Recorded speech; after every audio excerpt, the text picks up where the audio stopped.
Yan mga idol, magandang araw at magandang gabi sa inyong lahat. Ngayon ay magtuturo ako ng about sa headlight. Ito ay 24 volts. The same lang sila ng diagram ng 12 volts. Ngayon, ituturo ko sa inyo kung ano yung kanyang wiring, yung tungkol sa high at low, at kung paano ba ito nagpa-function. Ayun, intro muna tayo mga idol. Bago po lahat yan, paki-like, subscribe, and paki-hit na rin ng notification bell para ma-update po kayo sa mga susunod ko pang mga video. Intro.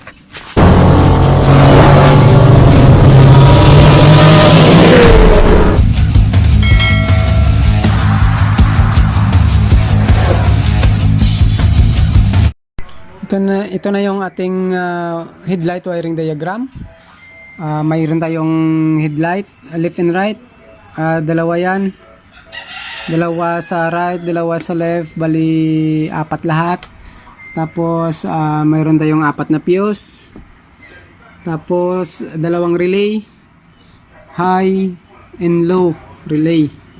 Tapos, papuntang ignition switch, tapos battery, at saka ito yung ating headlight switch sa manubela.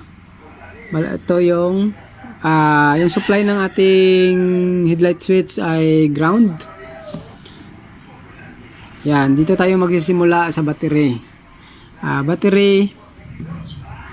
Dalawang battery kasi 24 volts ito. Pag 12 volts, isang battery lang. Tapos body ground. Tapos papuntang battery sa ignition. Tapos ito yung accessories, ignition on at starter. Pag nag-on tayo ng susi, dalawang lagatik mapupunta sa masusuplayan yung accessories at saka ignition on natin. At papuntang fuse box. Ngayon, marami itong yung fuse box, pero ito magpo-focus tayo sa headlight, no? Isang fuse lang. Papuntang relay.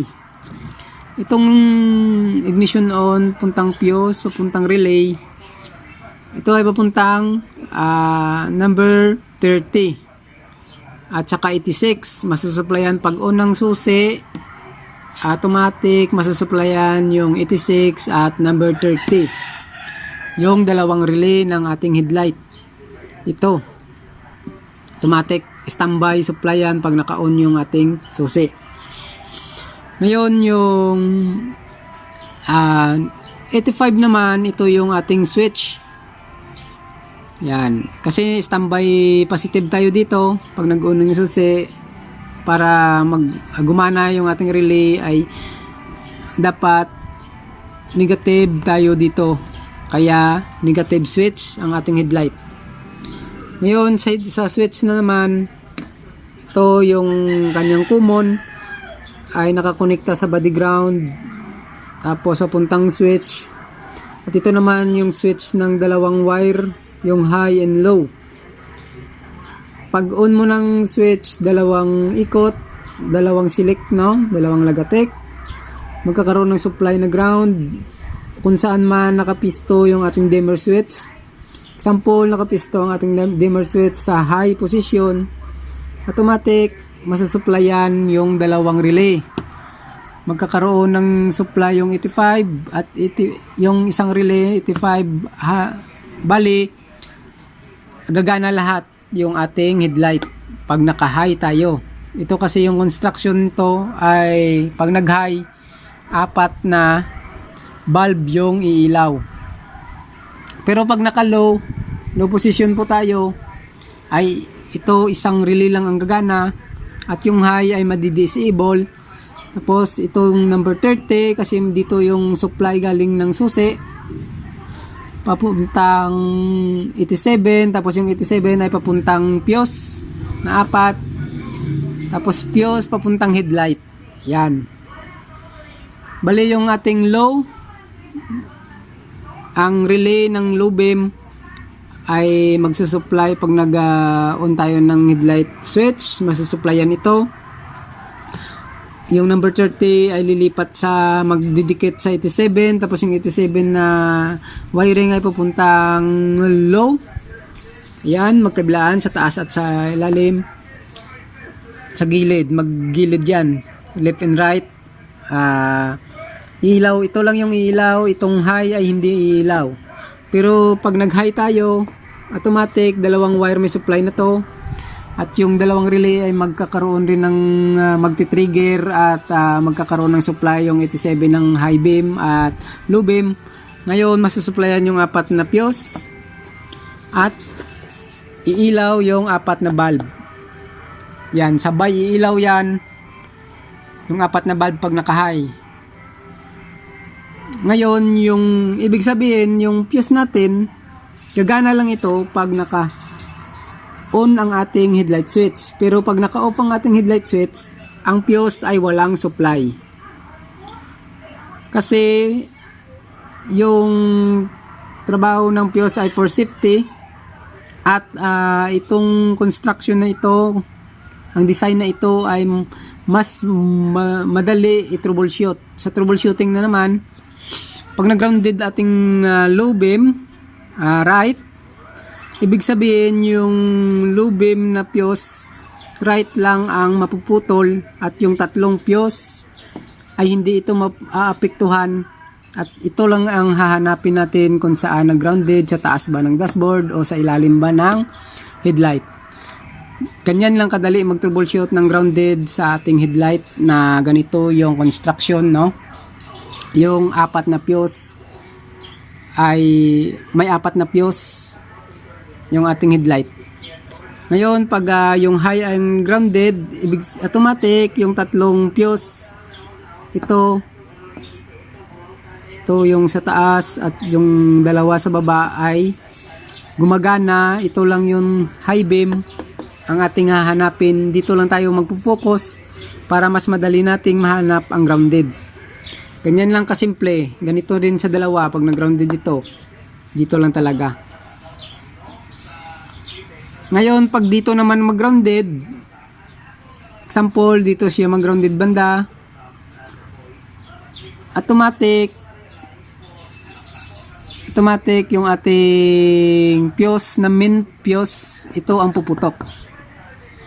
Or dito man mag-grounded, no?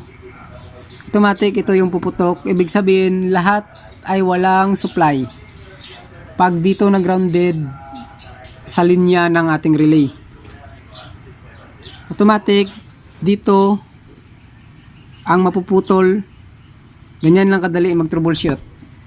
Ayan, automatic may idea ka na agad na dito lang tayo magpupuko sa pagto-troubleshoot ng grounded. Hindi tayo troubleshoot dito sa baba, no? Papuntang fuse box, papuntang headlight. Dito tayo mag-umpisa sa fuse box, papuntang relay. Dito tayo magpupuko sa troubleshooting. At dito naman ay maliit lang yung wiring dito kasi yung relay lang ang dinadala niya. At ito ay ground. Ito ay malayo sa grounded, no?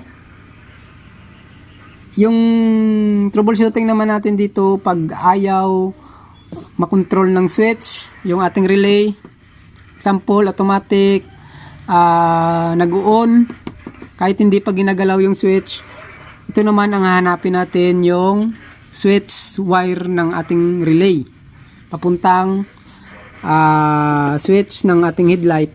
Ganyan lang ang kanyang trouble, napakadali lang i-troubleshoot. Yan. Kasi pag naipit ito, nabalatan ito, magdidikit ito sa ating body ground, automatic yung ating relay ay magti-trigger agad, mag-on, standby kahit hindi natin binubuksan yung switch. Ganyan ang trouble niya. Pero pag dito, kasi positive supply ito, pag naipit o nag-grounded, kinitkit ng ilaga ng ano yon tawag ng kaibigan nyo, no? Kasi minsan ay pinuputol ito ng ano, no, ng daga. Yun.